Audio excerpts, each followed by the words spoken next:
Beloved in our Lord Jesus Christ, it is so good that Galatians reminds us that because we are God's children, He sent the Spirit of His Son into our hearts, prompting us to call out, Abba, Father. You are no longer slaves, says Paul. You are God's children. God has made you His heirs.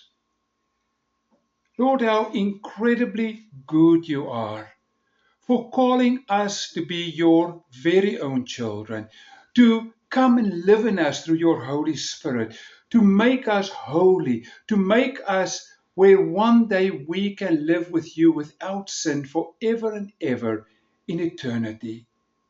Thank you for your grace in Jesus' name. Amen. Paul says, think of it this way. If a father dies and leaves an inheritance for his young children, those children are not much better off than slaves until they grow up, even though they actually own the whole estate. They have to obey their guardians until they reach whatever age their father sets. That is the way it was with us before Christ came. We were like children. We were slaves to the legalism of this world. But when the fullness of time came, God sent His Son, and a woman gave birth to Him.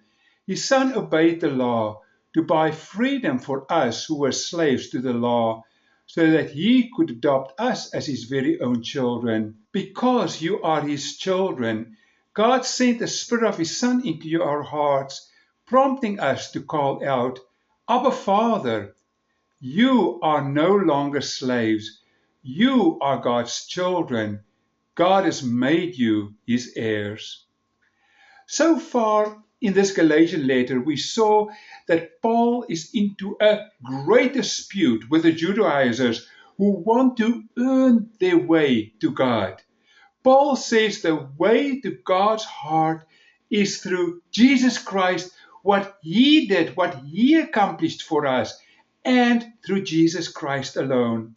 And therefore he says now, God sent His Son, and a woman gave birth to Him. God sends His Son from His pre-existent eternal state in heaven. The Son existed with the Father and the Spirit eternally. We say that Jesus was born in Bethlehem, and that is totally correct. But His birth was not like the birth of any other child. Others do not exist before they are conceived in the womb. It is by means that conception and birth that we come all into existence. But God's Son existed already from the eternity with the Father. John 1 verse 1 says, in the beginning was the Word, and the Word was with God, and the Word was God. He talks in the beginning, before anything existed, the Word, Jesus Christ, was already there. And in John 17 verse 5, Jesus prayed, Father, glorify me in your presence with the glory I had with you before the world began. And that word there is cosmos. And the cosmos is the universe. Before anything existed, that's how Jesus was. And Father, glorify me in your presence with the glory I had before all of this came into existence. You see, as God, Jesus existed forever and ever, and He will exist forevermore. Jesus in His humanity died, but God, Jesus as God, can never die. Charles Wesley sang in the song, And Can It Be, this refrain, amazing life, how can it be that thou, my God, would die for me? I love that song, but that is very wrong. Our God never died. Christ as God cannot die. Christ as a human in His humanity died. I don't understand how it works, but that's how it worked. In His divinity, Christ was omnipotent. He could do all things. But in His humanity, He was limited. In Christ's divinity, He was omniscient. In other words, he knew all things.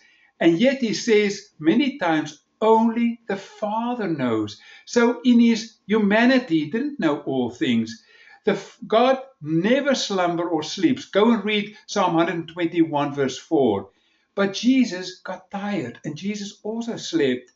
Again, the Son never lost his divinity, but he gave up all his privileges. Philippians 2 verse 6 to 8 is one of my favorite verses in the Bible. It says, though he was God, he did not think of equality with God as something to cling to. Instead, he gave up his divine privileges.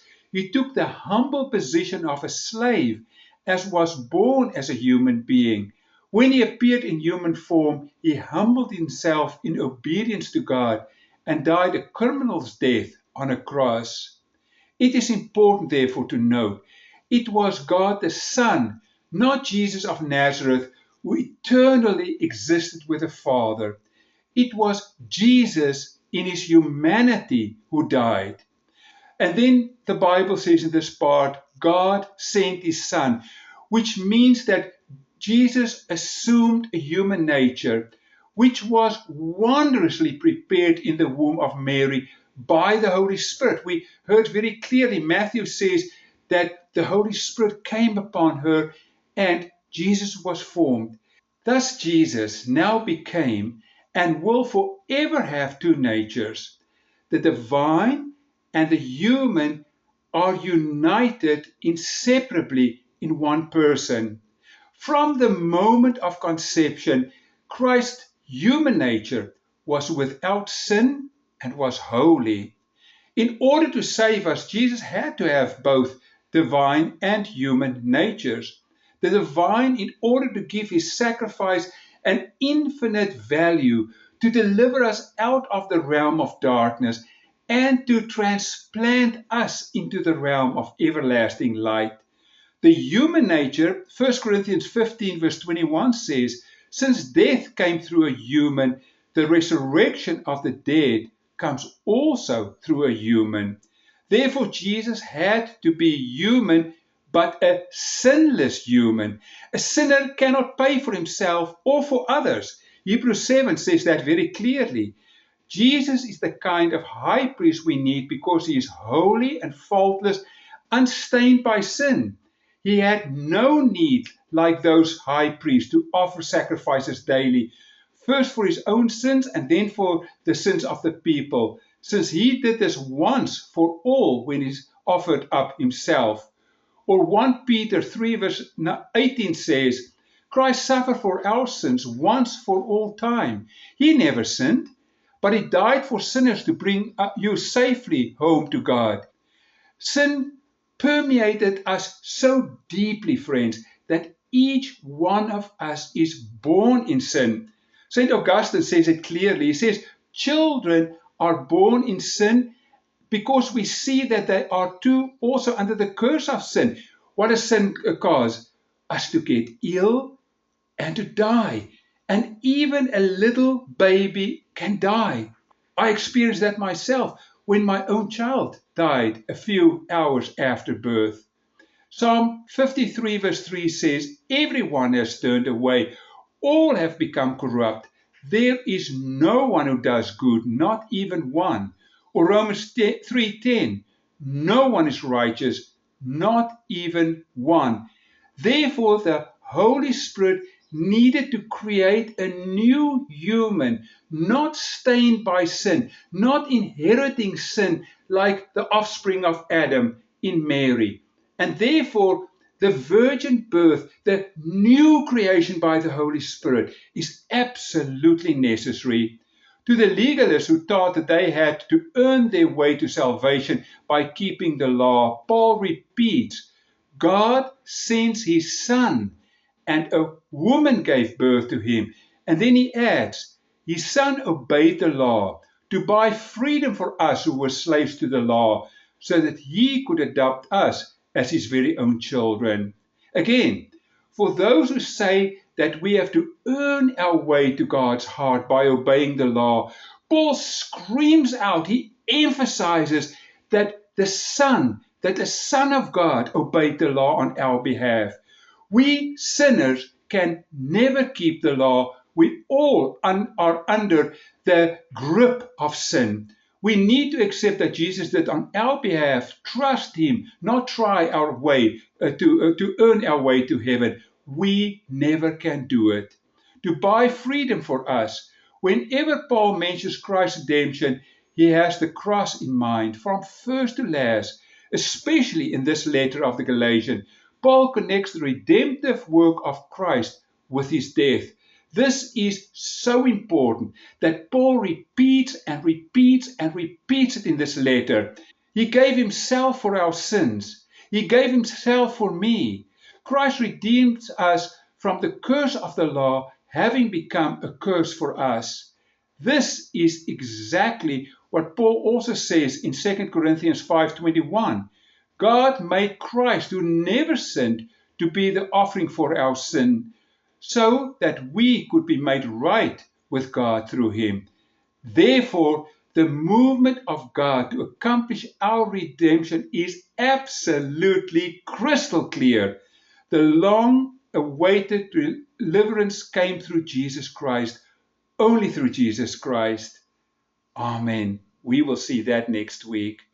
Lord, thank you for your grace. Thank you that even though we are totally in the grip of sin, we cannot get out of it unless your Holy Spirit awakens us. That you loved us so deeply, that you cared for us so much, that you took on human form, that you died on a cross so that we can live forever. Our sins are paid. Lord, help people in our own culture to learn that incredible important lesson and live freely for you. Yes, so often people in our culture think that if we do our own way, then we will be free. But we are never free. We are always under sin unless you, through your Holy Spirit, cleanses us, Lord. Help us. Help us, Lord. We pray for our brothers and sisters around the world who are being persecuted because they love you. We pray for people in very difficult parts of the world who are daily bombarded by all kinds of bombs and things. We pray for those who are suffering, Lord, especially your children, Christians who are suffering. Lord, but we also pray for this world and ask that you will turn the world around to you, please, Lord, so that you can be honored and glorified. We pray for those who are suffering, especially as we hear in our own time many, many, many new cases almost every week who are showing up with cancer. We pray for our brothers and sisters, Lord. Ask for your intervention. In Jesus' name, amen. And now, friends, the peace of God, which surpasses all understanding, will guard your hearts and minds in Christ Jesus. Amen.